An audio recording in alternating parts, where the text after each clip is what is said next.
একের পর এক লাগাতার চলেছে হামলা পাল্টা হামলা। পরমাণু শক্তিধর দুই দেশ একে অপরকে ছাড় দেয়নি বিন্দুমাত্র। ভারত পাকিস্তানের এই সংঘাত নিয়ে উদ্বিগ্ন হয়ে পড়েছে গোটা বিশ্ব। টানা প্রায় ৩ দিনের সংঘাতে প্রাণ হারিয়েছে শতাধিক মানুষ। ধ্বংস হয়েছে একাধিক যুদ্ধবিমান, ড্রোন ধ্বংস হয়েছে কয়েক ডজন। এমন পরিস্থিতিতে নানা পদক্ষেপ নিচ্ছে দুই দেশ। গত ২৪ ঘন্টায় বেশ কিছু পদক্ষেপ নিয়েছে ভারত ও পাকিস্তান। পাকিস্তান সীমান্তবর্তী ভারতের পাঞ্জাবের বেশ কয়েকটি জায়গা থেকে বিস্ফোরণের খবর পাওয়া গেছে। অমৃতসর ও পিরোজপুরে বিকট বিস্ফোরণের শব্দ, জম্মু, সাম্বা ও পাঠানকোটে দেখা গেছে ড্রোন। কিন্তু ইসলামাবাদ জানায় গত ৩ দিনে নিয়ন্ত্রণ রেখা এলওসি বরাবর ভারতীয় বিমান হামলা ও গোলাবর্ষণে ৩১ জন নিহত হয়েছেন। এছাড়াও আহত হয়েছেন ৪৬ জন। নিয়ন্ত্রণ রেখা হল ভারত ও পাকিস্তানের মধ্যে প্রকৃত নিয়ন্ত্রণ রেখা, যেটিকে কার্যত সীমানা হিসেবেই বিবেচনা করা হয়। অন্যদিকে ভারতীয় সেনাবাহিনী জানায় পাকিস্তানের গোলাবর্ষণে তাদের সীমান্তবর্তী অঞ্চলে ১৫ জন বেসামরিক নাগরিক নিহত হয়েছেন। ভারত ও পাকিস্তানে হামলার জন্য যেসব ড্রোন ব্যবহার করেছে তার একটিও ফেরত আসেনি বলে দাবি করেছে পাকিস্তানের সামরিক মুখপাত্র। তাদের দাবি, ইসরায়েলের তৈরি ৭৭টি ভারতীয় ড্রোন ভূপাতিত করা হয়েছে। এদিকে পাকিস্তান ৩০০ থেকে ৪০০ ড্রোন দিয়ে হামলা চালিয়েছে বলে দাবি করেছে ভারত। তবে ড্রোন ও ক্ষেপণাস্ত্র হামলার অভিযোগ অস্বীকার করেছে পাকিস্তান। গত মাসে ভারত নিয়ন্ত্রিত কাশ্মীরের পেহেলগামে পর্যটকের ওপর প্রাণঘাতী সন্ত্রাসী হামলার পর এই তীব্র উত্তেজনা বৃদ্ধি পায়। ফলে পরমাণু শক্তিধর দুই প্রতিদ্বন্দ্বী দেশের মধ্যে উত্তেজনা এক নতুন বিপজ্জনক উচ্চতায় পৌঁছেছে।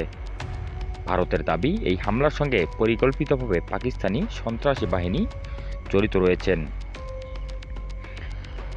ব্রিটিশ সংবাদ মাধ্যম বিবিসিকে এ বিষয়ে ভারতের পররাষ্ট্র সচিব বিক্রম মিশ্রি জানায়, ভারত এবং পাকিস্তানের স্থল, আকাশ ও সমুদ্র পথে সব ধরনের যুদ্ধবিরতিতে সম্মত হয়েছে।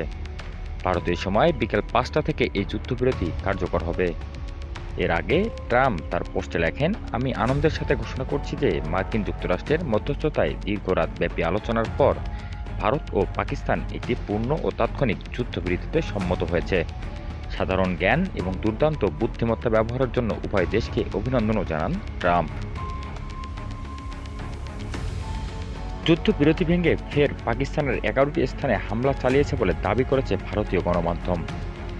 ভারতের প্রভাবশালী আনন্দবাজার পত্রিকা জানায়, আখনুর সেক্টরে রাত ৮টা ১৫ থেকে জম্মুতে ফের পাকিস্তান হামলা চালিয়েছে। সংঘর্ষের বিরতি ভেঙে জম্মুর বেশ কয়েকটি এলাকায় লাগাতার পাক বাহিনী গুলি, মর্টার শেল নিক্ষেপ করে বলে দাবি করেছে সংবাদমাধ্যমটি আরও জানায়, জম্মুতে আন্তর্জাতিক সীমানা বরাবর পাক সেনার গুলির পাল্টা জবাবও দিয়েছে ভারত। যুদ্ধবিরতির ৫ ঘন্টার মধ্যেই উধমপুরে পাক হামলা, এমনটাই খবর দাবি করছে ভারতীয় গণমাধ্যম আনন্দবাজার।